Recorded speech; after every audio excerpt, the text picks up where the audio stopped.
When organizational change is happening, leaders need to be intentional about lining up with the culture, especially if it's the time to shift that culture just a bit. We often do the logistics well, but we miss the power of both the human and emotional connections.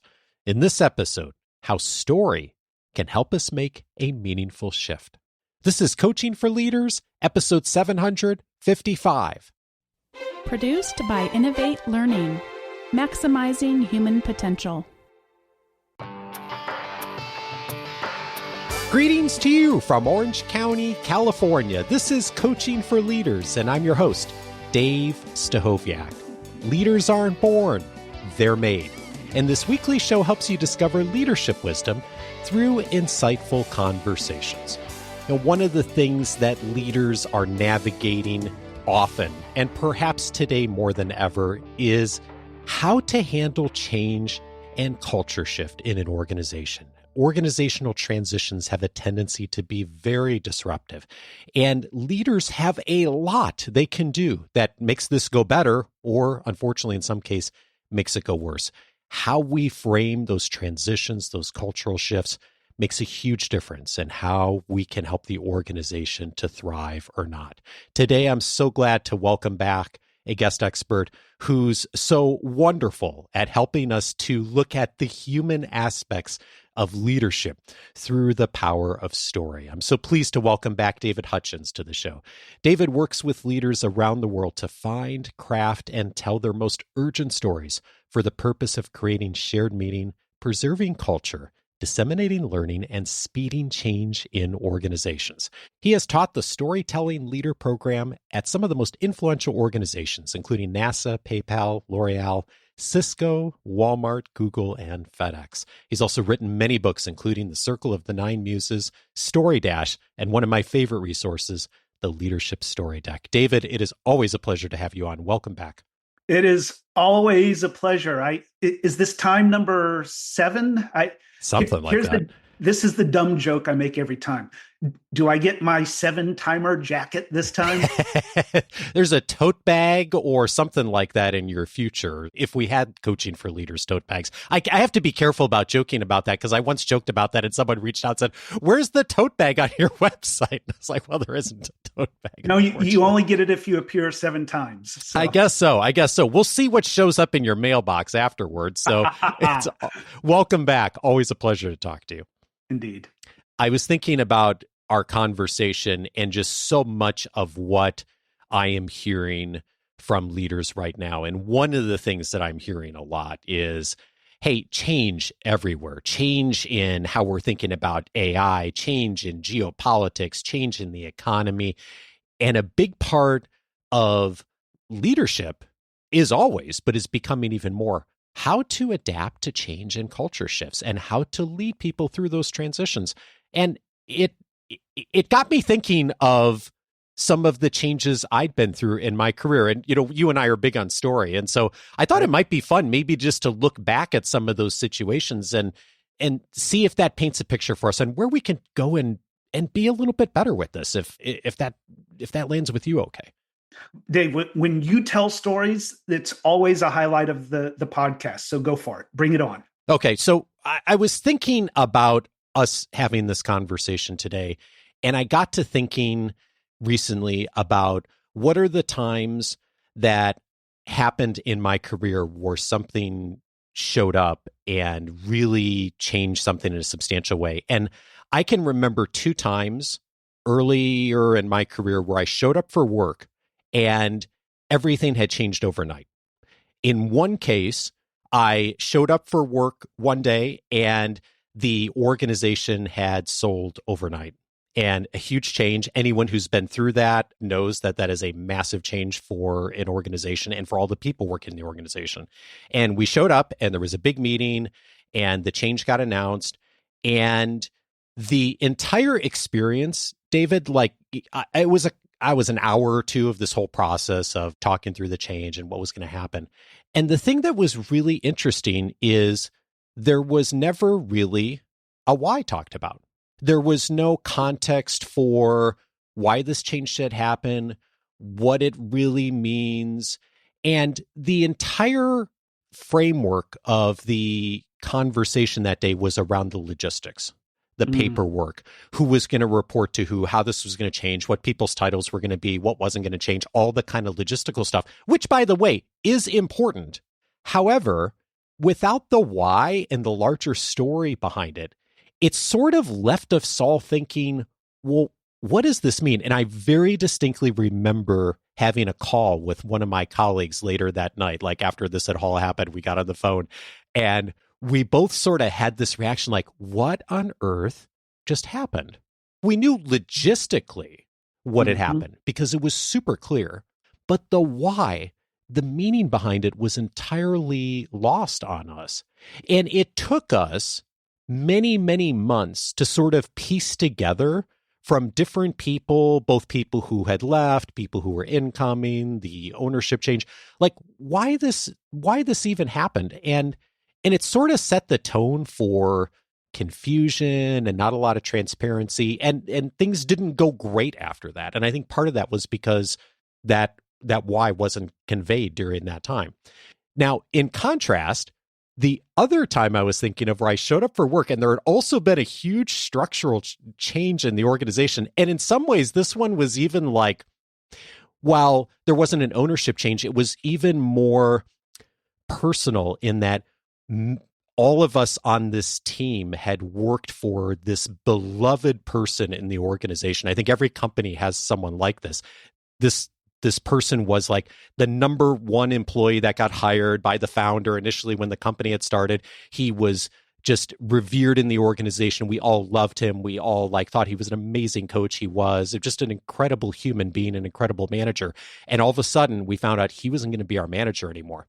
And the person who came in and was taking over his role smartly recognized that this was not going to be news that anyone was going to be really happy about coming into work that morning. Right. And I remember he sat us all down. I can still remember what the weather was like that morning and the windows and all that. I remember us all getting in this big room and he sat us down and he said, have you ever been on a flight, on an airplane, and you thought you were going somewhere? Maybe you were taking a flight to London. And you were so excited about getting to land in London and going on the tour of the Tower of London and getting to see the crown jewels and going to walk by Buckingham Palace. And you had your whole itinerary set and you were excited about seeing the shows at the West End and all the things you do in London. And you get on the plane and near the end of the flight, the pilot comes on and says, we've had a mechanical issue and we can't land in London. We're actually going to be diverting to Stockholm. And instead you land in Stockholm. And he said, initially, you're going to be really, really disappointed because you had your whole plan set out for what you were going to do in London. But you realize after you land in Stockholm that Stockholm's actually a really interesting place too.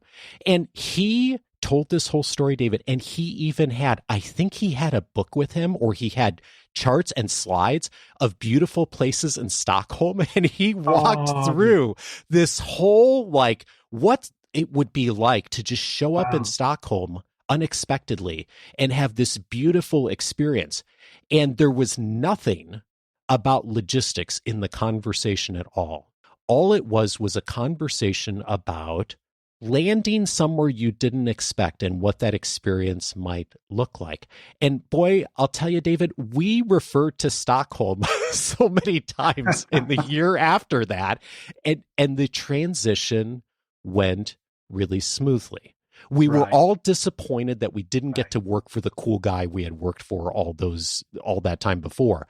But it ended up being a really smooth transition for the organization. And I think the story that he showed up with that morning set the tone for what that sounded like for us going forward. Bravo. Bravo. I and your listeners are all applauding right now. Wow, that's lovely. And so you've got these two stories here. And I feel the different emotional energy of each of them, because the first one, as you're telling it, I was feeling kind of cold. Yeah. Which is the point. It was a cold experience. And then the second one, I can feel the leader attending to the humanity and to the emotional energies in the room. And I pick that up as a listener. So those stories feel very different. And I I have kind of a different angle on this because we're talking about how do these leaders manage change by telling stories, and we've had entire conversations about this before, right? Right. And today, what we're talking about is the connection between story and culture and identity. So I'm going to come into your story through a side door, and I'm going to Please. make a prediction here because you told two stories about two different organizations. And obviously, I'm not going to ask you to name the organizations, but my prediction is that the stories that you told about these two different places represent the culture more broadly at each of the places. Is there some truth to that prediction? Oh, absolutely. And that truth played out in the months and year afterwards of the story or lack thereof in the first case really not only set the tone for what would happen next, but also connected back to the cultural elements that were true for each organization. In one organization, the one that was the more positive example, that there was an element of, okay, we're changing, we're growing, we're always trying new things. And so like that leader really latched onto those cultural aspects through that story. In the other one, it was more like, well, we just handle things logistically when they come up. There wasn't necessarily that human cultural aspect of it. Identity is story. Culture is story. If we're doing identity work or culture work, we we can't do that without telling stories. I actually think it's impossible. And so you've told these two stories, and there's an element of story that is fractal. The thing that is true at a smaller scale is also true at a broader scale. So you tell these two different stories of two different organizations. And now I know a lot. Just from your 3-minute stories, I know a lot about the cultures of both organizations. Stories are fractal. And my guess is that that first leader wasn't thinking about the identity of the organization. He was just reacting. And the second leader, it sounds like he was being really intentional and recognizing that how he shows up in this moment has an impact on who we are collectively in our identity, in our culture. And so that's the conversation I want to explore today is this intentionality of how are we embodying and telling stories that will create the identity and the culture that is important to us. You have shared with me that the organizations that are being intentional about culture are also being intentional about story, that there's a strong connection between those two. You can't separate it. And so today, in this work that I do of telling stories, when we look at outcomes, managing a change, introducing a new innovation, becoming a knowledge sharing, a learning organization, there's still a lot of interest in that. Right now, identity and culture is becoming really urgent. I'm getting more conversations right now around who are we? What does it mean to be us? How are we going to show up intentionally in this crazy, fast-changing environment that we're in? Story for culture and identity is the fastest growing part of my work right now. It's one of the reasons I wanted to talk with you because of all the change happening in the world. And you are in the middle of it, of helping organizations navigate this and doing even more of this than you've done before. And as you reflect on some of the things you have seen that really have excited you that organizations are doing with story, like what are some of the examples that are coming up of how leaders are using story in order to be really intentional of connecting with culture and identity? Okay, well, I've got a story for you. I am not surprised. So in an organization that I've been watching closely because they're doing some really interesting things right now in terms of intentional culture and connecting story to that is Chewy. And if you're a pet owner, you may know Chewy. It's an online pet food and pet medication company. You can order pet food and your meds online through chewy.com. And they're doing some really interesting things, similar to what Zappos was doing quite a few years ago when they started getting a lot of attention for their culture work. And also Southwest Airlines, similar to those cultures, they're being really smart about bringing certain kinds of stories forward and telling them internally to build identity and also externally to build brand and marketplace voice. And they've got some good ones. So I'm going to share one with you that I found online. I'm just going to read this to you. Please. So this isn't me telling the story. I'm just going to read how they tell the story. So listen to this and tell me what you notice about this. So this is Chewy.com.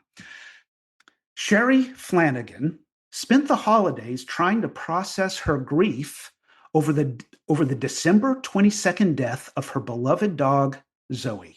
Well, little did Sherry know that her heartbreak would double on January 30th when Thor, her 15-year-old cat, also died.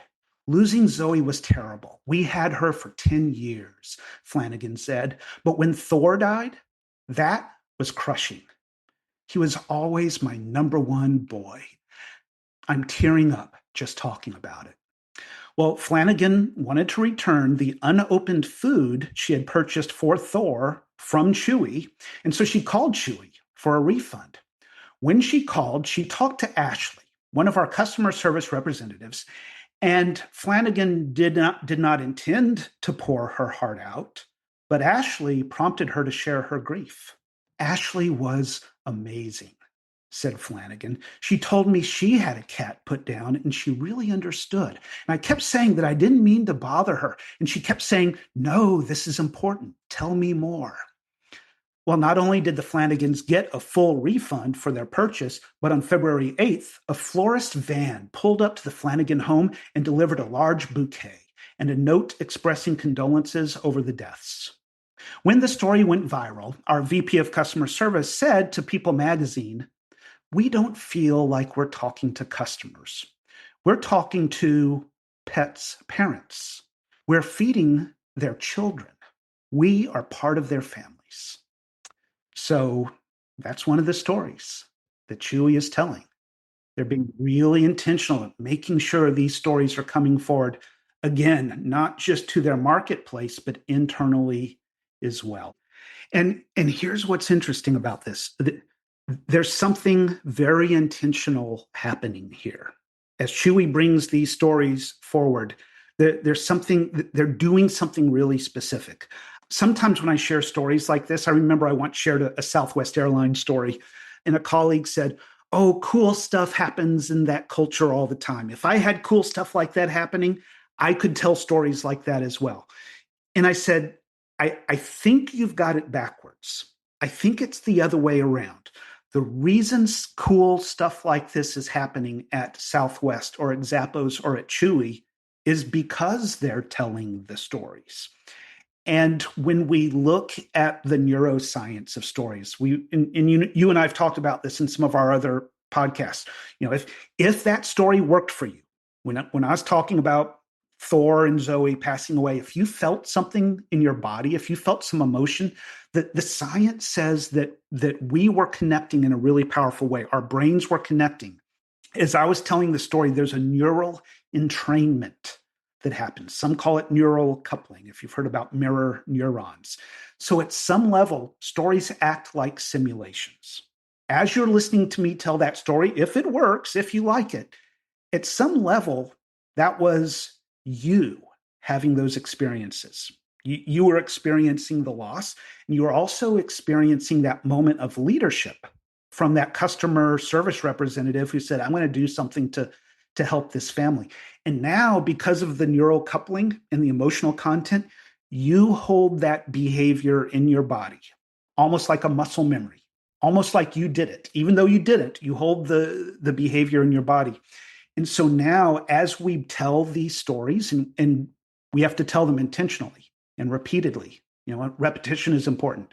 As we tell these stories, we'll start to see the behaviors in the story emerge across the system. It's really powerful. David Cooperrider is a theorist who talks about this. He calls it the anticipatory principle. The anticipatory principle. Organizational systems move in the direction of the stories that we continually place in front of them. And so my message to your listeners is, when you're thinking about culture and identity, here's a pro tip for you. For leaders who are saying, I don't know which stories to tell. What are the behaviors you wish you would see more of within the system? Tell stories that have those behaviors in them. and then keep telling them and watch what happens. You'll see those behaviors emerge and you'll see the culture start to move. This is a beautiful lead-in to two of the things that you think about a lot when you're helping organizations to do this more intentionally and helping leaders to do this more intentionally. Two different kinds of stories, what you call embodied stories and received stories. And I'm wondering if you could paint the picture of what those two different kinds of stories are, and then maybe we could look at an example or two of how they show up. So when we're talking about intentional culture work, it's not just a matter of telling stories. If you look at the theory of culture change and how identities shift and what actually works, it is these two different types of stories. The embodied story, as you just said, and the received story. So the embodied story points to the idea that if we're looking at culture change that works, leaders go first.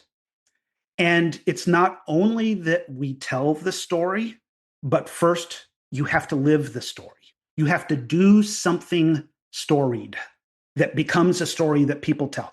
So I'll give you an example. I've gotten to be really good friends with the leaders over at the WD-40 company. They've been doing some really intentional things with culture, really innovative work. Their previous CEO, Gary Ridge, is one of the modern legends now. And he was really good at this, at creating culture by adopting these countercultural behaviors that he knew would become identity setting stories. So, for example, one thing he did that sent a shockwave through the system was one year as CEO, he received while he was there 360-degree feedback from his peers, just like everybody else in the organization. Well, Gary took his feedback and he posted it online internally so that every employee could see his feedback, including his flaws and his critiques. His team criticized him for some of his behaviors. And Gary said, everybody gets to see this. And his quote was, "If I expect you to grow, I have to be willing to grow as well." Well, imagine the buzz that created across the organization. You can almost hear the ripple effects, the conversations. Did you see what Gary did? Oh my gosh. If we jump to the end of the story, under Gary Ridge's leadership, WD-40's engagement scores, employee engagement scores, were among the highest in the world. So this company that makes, industrial lubricant, WD-40, had some of the highest employee engagement in the world. Gary Ridge was really intentional about living these culture-defining behaviors that would become stories that would spread across the system. The three words that leap out at me in what you said are these: leaders go first. Like him setting the tone by beginning and starting and saying, hey, if I expect you to learn and to grow, I better set the tone at the top. And I think back to all those years earlier of that Stockholm story that the leaders showed up with, right? Like if no one else shows up with a story in a situation like that where there's a huge transition, a story is going to be told, but it's going to be like, who knows what the story is going to be told. But if the leader shows up and sets the tone for the story and sets the example first and goes first, then they shape the narrative, and then they have the opportunity to not only latch onto the cultural aspects that were already there, but also to move the culture and the identity forward into the next season of whatever the next season looks like. That's it. It's the aspect of the story skill that I don't hear people talking about enough. There are the stories we tell, but that's why I call it the embodied story. It's the story that you live first. And in the research that I've looked at on successful and unsuccessful culture changes, I remember one researcher's comment was, we did not explore or review a single culture change, successful one, that began with an announcement that we are doing a culture change. In other words, announcing we're doing a culture change, one researcher said there's no correlation at all to the culture change being successful. You may as well not even announce that you're doing it.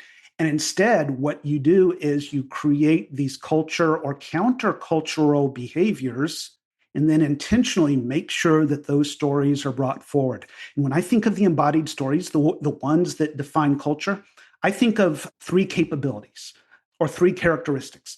The stories need to be surprising, they need to be countercultural, and then they need to be repeatable. So we see that with Gary Ridge, surprising. Ooh, that's different. That stands out. We've never done that before. Countercultural. Things have been pretty rough around here. Wow, that feels a lot different. That goes against what we're doing. And then repeatable, kind of like we just talked about, stories are simulations, right? We feel that in our bodies. And then we say, I could show up with that kind of vulnerability in revealing my own learning journey. Oh, if it's safe for the CEO, I can see what that looks like in my work as well. And so again, we bring those stories forward, and then we start seeing the behaviors emerge across the system. Beautiful. I love it. What's different between what you just described, that embodied story, and the received story, the other part? So I said that leaders go first, but that's not the end of the process. And there's kind of a top-down, grassroots up model for culture change through story. So we've got the leader stories. We bring those forward, kind of like at Chewy, kind of like at WD-40. People are shaking their heads and going, oh, so it looks like that. Oh, I can see what that looks like in my work. Well, now we have an opportunity because there's stories in the system that you have not heard. You would be amazed. Some of the stories in your system that you have not heard. And one thing I see groups do sometimes, Dave, and the results are always disappointing. They'll send out a message. Oh, we're looking for great stories. Send us your stories. Send us an email with your stories. It almost never works because people don't know what you mean by a story. They don't know what good looks like. And you get a lot of noise. You get a lot of junk. People are always disappointed. You don't get the stories that you're looking for. And so when I work with groups, we'll create these occasions. We'll bring the employees together. We're here to talk to each other in a different kind of way. We want to hear your voice. We want to hear your experiences. And so we'll do classic story circles. You sit in a circle, groups of 4, groups of 5. Tell me about a time when. And of course, you design the prompt for the kind of culture building stories that you want. I'll often go with values and action stories. We've got the statement of values. Okay, we care about quality. We care about excellence. Sounds like corporate speak words on a website. What does that look like to you? Tell me about a time you or a team member embodied the value, excellence, or whatever, in a way that inspired you. Or maybe at Chewy, tell me about a time a team member served a customer in a way that really inspired you. What happened? And then step back and let people talk to each other. We're in groups of 4, so there's that social aspect to it. Now we're not capturing data on an email. Now we're just talking to each other about things we care about, that we're excited about, and these beautiful stories start coming forward. So those are the received stories. The leaders tell stories. Here's what we think is important. And then step 2 is, but tell us what that looks like to you. And the stories that come in are the ones that say, here's who we really are. Here's what it looks like. And we begin capturing and curating those stories. Now, not only do we have this bank of stories that define who we are, we're building the capability across the team for people to engage with each other in this more human, beautiful, emotional, storied way. I must be thinking in threes today because there's 3 other words that showed up in what you just said that really I think is so profound. And you said, as part of that prompt of what you say to people, what's a time? And I think about that prompt of what's a time? What's a time this happened? What's a time that excellence showed up in your work? What's a time where a customer situation really went so beautifully? Like, you're thinking through that prompt and you're assuming that those stories are there because they are. And whenever I ask a question like that to someone, especially when we're talking about struggles, anytime someone articulates to me a struggle that they're having as a leader of like, hey, I'm dealing with this, I'm having a hard time giving feedback, or I'm running into situations with not delegating well, I will often find myself asking, what's a time that happened? Ask them to share a story, because once they share the story, then it really makes sense. I can understand, like, what do they mean? What specifically are they running into? And there's almost always a positive side of that too. Like, just by asking what's a time, what's an example, people almost always have something to say. In fact, they almost always have many things that they could say if you ask the question and there's a prompt there for it. I love that you're calling out the language, because inviting stories is really sensitive to language. When I'm inviting stories, I spend a lot of time looking at the word choice. And you're right. An important part of it is that tell me about a time language. If you just say, we're looking for stories of the values, you're not going to get really good stuff. The other thing, here's one of my other little secret pro tips when I'm asking for stories. I try to put an emotion word in there.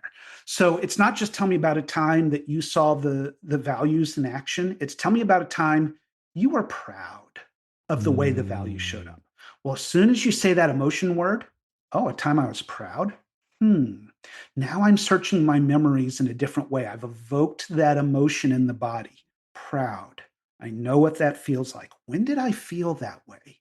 And by putting an emotion word in there, you get these more emotional, inspiring human stories.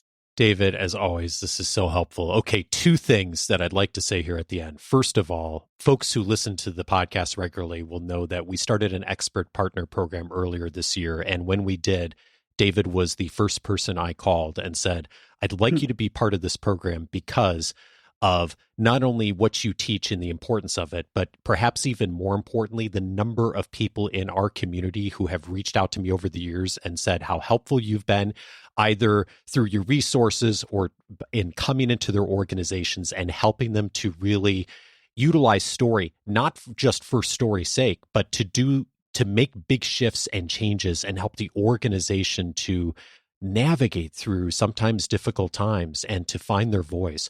And so if this conversation has gotten you thinking, hey, we need to do more of this as an organization, as a team, of having someone like David come in and actually do more of this work intentionally, and to set up those prompts for being able to have stories emerge in really intentional ways, I hope that you'll reach out either to David directly. We're going to put his email in the episode notes, or you can reach out through our partners page at coachingforleaders.com/partners. And David's always super gracious when folks reach out of seeing if there's something that he can provide as far as a resource or content, or perhaps a conversation about how he can help more intentionally. So I hope that you'll take the invitation to do that. Again, go to coachingforleaders.com/partners. The second thing that I'm thinking of, David, is, of course, the question I often ask, which is what you've changed your mind on. In the last year, so much, given all the things that are happening and changing the world, as I mentioned up front, so many more leaders are thinking about humanity and culture and all the shifts and changes and bringing that into their work. And as you have worked with organizations and seen people struggling with this and also having great successes with it, I'm wondering what you've changed your mind on, or that you're seeing now that has really informed you. I've changed my mind about scale. And by that, I mean, my work's organizational learning. My work is leadership development. And often that looks like working with a team or with, a room of 24 leaders at a time. And what I'm thinking about now is, instead of this being an individual skill building at a team level, what does it look like to scale this most human voice all across a system or an enterprise? And right now, the fastest growing part of my work is licensing and certification. And how do we bring this capability not to a team of 4? What would happen if we invited this different kind of conversation with 5,000 people? And I'm working with several organizations right now to bring this different kind of conversation forward. And I'm discovering that the opportunity for impact and for change is really tremendous. It's a totally different way of thinking about the work that I do, and it's really exciting. I am not surprised at all that you are having success at scaling what you've done because it's been so helpful to so many of us. Thank you so much for all the resources you provide through the books, through the kindness of your time with folks, and of course, most importantly, of your time to share your work with us. Always a pleasure, David. Thanks. Always a pleasure. I'm going to run to my mailbox and look for my jacket. Have a good one. Thank you.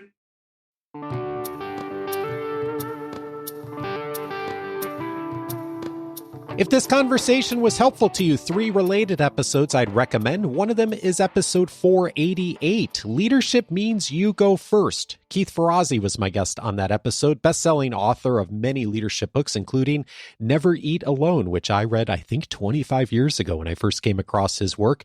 And in that conversation, we talk about that message. Leadership means you go first.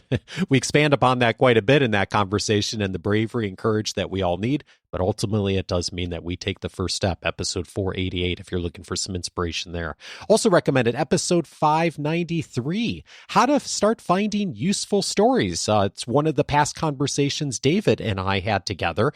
In that conversation, we looked a little bit more through the lens of if you're trying to find your own stories that you might tell more inside the organization and how you go about the process of doing that. We talked a bit about how to do that with the organization today, a little bit more of the personal perspective on episode 593. I think it's a great complement to this conversation. And then finally, I'd recommend the episode with Donna Hicks, episode 724, how to bring out the best in people. Anytime we're talking about change, leadership, culture, hopefully bringing out the best in people is at the center of that conversation. Donna and I talk about dignity is a key aspect of that and how we can really align our cultures in a way that bring out the best in others. Episode 724. Some great tactical things on how to do that, but also some wonderful inspiration from Donna on where to begin. All of those episodes, of course, you can find on the coachingforleaders.com website. One of the other things you can find on the website is our partners page. One of the great privileges I've had in airing this podcast since 2011 is meeting so many wonderful experts out there who do an incredible work in the world, like David and so many others. A number of them we've partnered with because of their tremendous work and their service to so many folks inside of our listening community. And if you are seeking a coach or a facilitator or speaker right now, or an expert partner that can help you think through the framework of what they have done and to be helpful to something you're navigating in your organization right now, our partners page is a great place to begin. Just go over to coachingforleaders.com/partners. Tell us a little bit about what you are thinking about right now, where you think you need some help, and I'll drop a line to you and let you know how I think, if anything, we can do to be supportive of you or to make the right connection for you inside of the Coaching for Leaders network. Again, that's at coachingforleaders.com/partners. Coaching for Leaders is edited by Andrew Kroger. Production support is provided by Sierra Priest. Next Monday, I'm glad to welcome back Muriel Wilkins to the podcast. She is the host of the Coaching Real Leaders podcast that's put out by Harvard Business Review. Muriel is returning with a new book, and we're going to be exploring what to do when you show up in a big leadership role and it's kind of feeling like you don't belong. That conversation with Muriel next week. Have a great week, and see you back on Monday.